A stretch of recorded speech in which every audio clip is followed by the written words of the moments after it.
Hello সবাইকে, কেমন আছে সবাই? আশা করছি সবাই খুব ভালো আছো আর ঈশ্বরের কৃপায় আমরাও ভালো আছি। আজকের ব্লগটা শুরু করছি সকাল থেকে। আর আজকের ব্লগটা একটু বড় হতে চলেছে, তোমরা সবাই একটু স্কিপ না করে দেখো, আশা করছি তোমাদের ভালো লাগবে।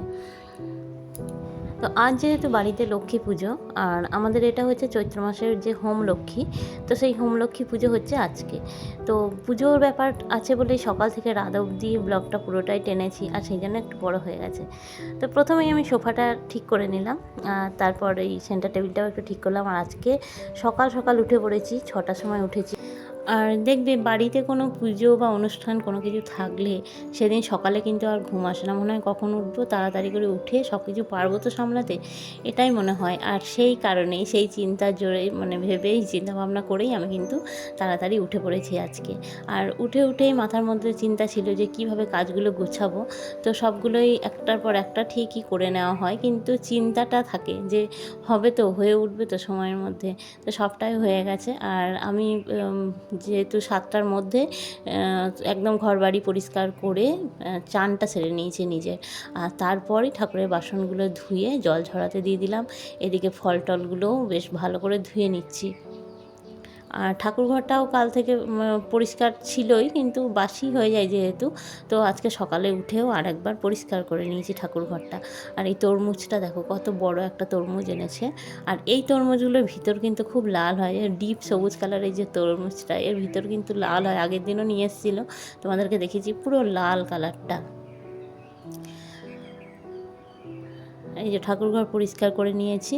ঠাকুরঘরটা পরিষ্কার করে তারপর আলপনাটা আগে দিয়ে নিচ্ছি। তো চান করে এখনও গামছাটা খোলা হয়নি মাথা থেকে, দেখলাম আলপনাটা আগে দিয়ে দিই, তা নাহলে শুকোবে না, পুজোতে বসতে বসতে শুকোবে না। সেই কারণে সবার আগে আলপনাটা দিয়ে নিলাম, তারপরে ঠাকুরঘরে আবার ঢুকবো। অন্য কাজগুলো যেমন ফল কাটা, ফলগুলো কেটে রাখতে হবে। তারপর মা লক্ষ্মী পাতা, যেহেতু আমাদের পাতা লক্ষ্মী, তো মা লক্ষ্মীকে পাততে হবে। তো এইভাবেই সব কাজগুলোই করব, কিন্তু আগে আলপনাটা দিয়ে নিচ্ছি। তো পুরো ঘরটা দেবো না, দরজার সামনেগুলো এইভাবে আলপনাটা দিয়ে দেবো। আর মেয়ে যে আলপনাটা দিয়েছিল, এই যে ফেব্রিক কালারটা, সেটা কিন্তু এখনও ওঠেনি। দেখো সাইডে, ওই সাইডে ফেব্রিক দিয়ে ও করেছিল। ওটা করেছিল পৌষ মাসে, আমাদের যে লক্ষ্মী পুজো ছিল তখন করেছিল। তখন থেকেই ওইভাবেই আলপনাটা দেওয়া আছে, ওঠেনি। আর তারপরে আলপনাটা দেওয়ার পরে যে চুলটা আঁচড়ে একটু সিঁদুর টিঁদুর পরে নিলাম। আর এরপরে আর সময় পাওয়া যাবে না, তখন পুজোতে বসে যাবে। আর নিজে একটু রেডি হয়ে নিয়ে তারপরে এবার মা লক্ষ্মী পাতবো, তারপর ফল কাটবো।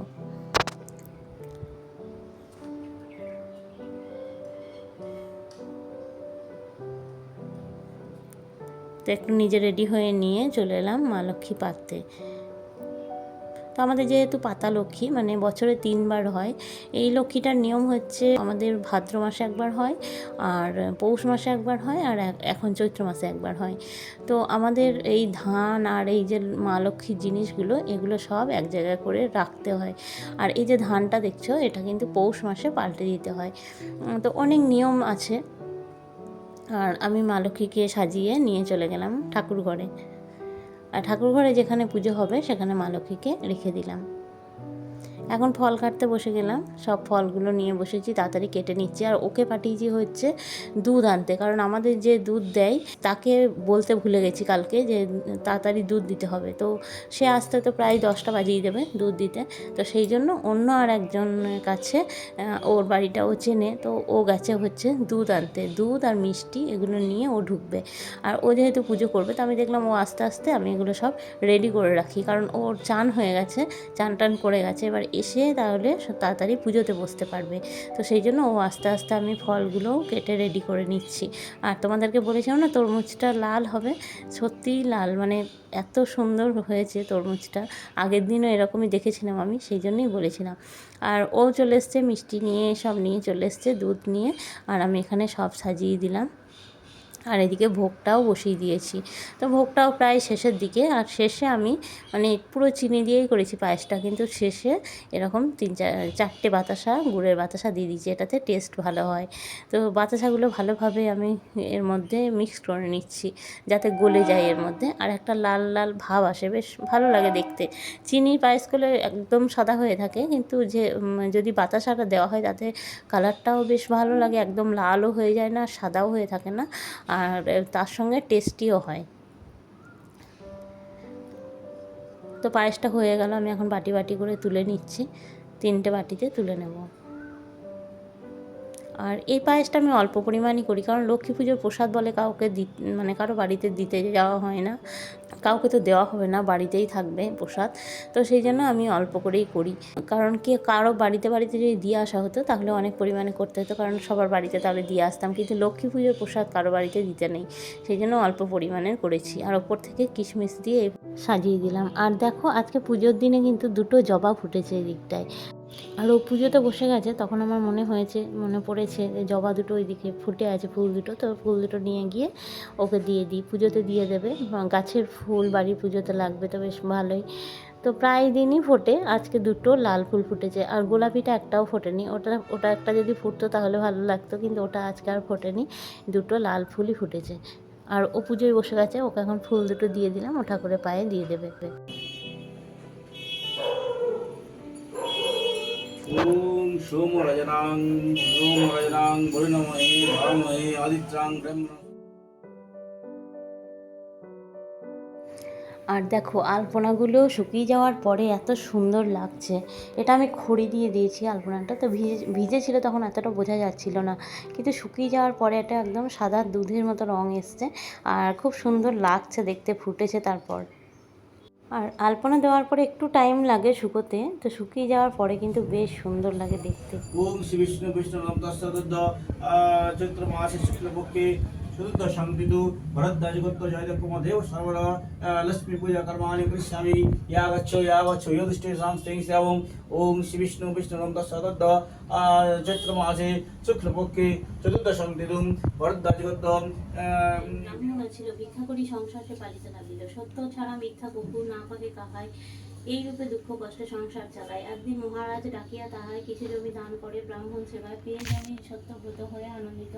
চাষিরা জমিতে তিল ফেলে দিল কত, সেই তিল হতে গাছ হয় অগন্তি, ফুলে ফুলে ভরে গেল দেখিতে শোভিত।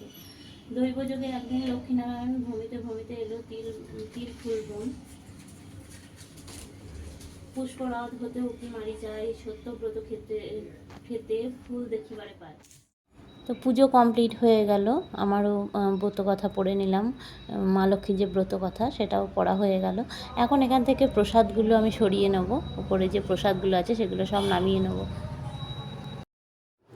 তো পুজোর পরে ঠাকুরঘরটা গোছাতেও কিন্তু অনেকটাই টাইম লাগে, তো একে একে সব প্রসাদগুলো আমি ঠিকঠাকভাবে রেখে দেবো। মিষ্টিগুলো আগে অন্য জায়গায় সরিয়ে নিলাম, তা নাহলে এক জায়গায় থাকলে এগুলো কেমন একটা হয়ে যায়, বাতাসার সঙ্গে মিশে গিয়ে কেমন ফলগুলো গলা গলা হয়ে যায়। তো ওইদিকে ঠাকুরঘরটা কমপ্লিট করে এসে মানে গুছিয়ে এসে তারপর আমরা একটু টিফিন করে নিলাম, আর তারপর ভাত বসিয়ে দিলাম।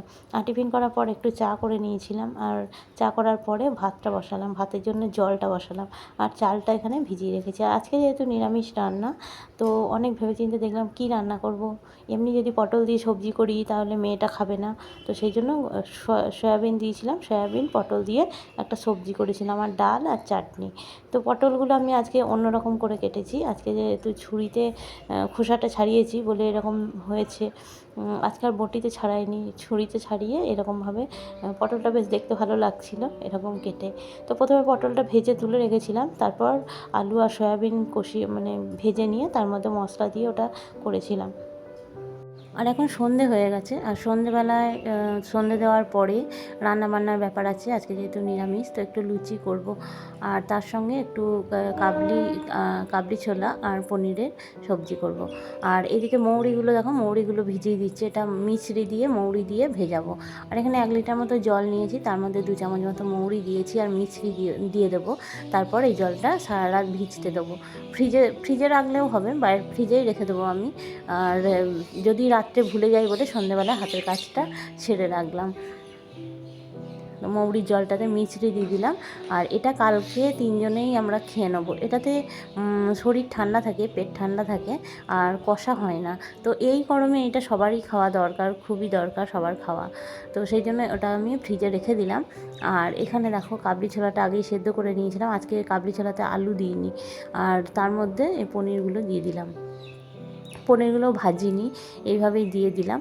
আর এটাতে একটু জল দিয়ে ফুটতে দিয়ে দেবো। নুন মিষ্টি সবই দেওয়া আছে, মশলাও দিয়েছি। আর প্রথমেই বললাম আজকে নিরামিষ, তো একটু আদা জিরে গুঁড়ো আর তার মধ্যে গরম মশলা দিয়েছিলাম, একটু দারচিনি ফোড়নে দিয়েছিলাম, দারচিনি আর এলাচ। আর এখানে লুচিও হয়ে গেল, আর কাবলি ছোলাটা আগেই হয়ে গেছে। তো চলো, অনেক রাতও হয়ে গেছে, আমরা এবার ডিনার করব। তো সব বাটিতে বাটিতে রেডি করে নিচ্ছি, তিন্নিরও পড়া হয়ে গেছে, আর আমরা সবাই মিলে খেতে বসে যাচ্ছি। তো ঠিক আছে, আবার দেখা হচ্ছে অন্য ব্লগে।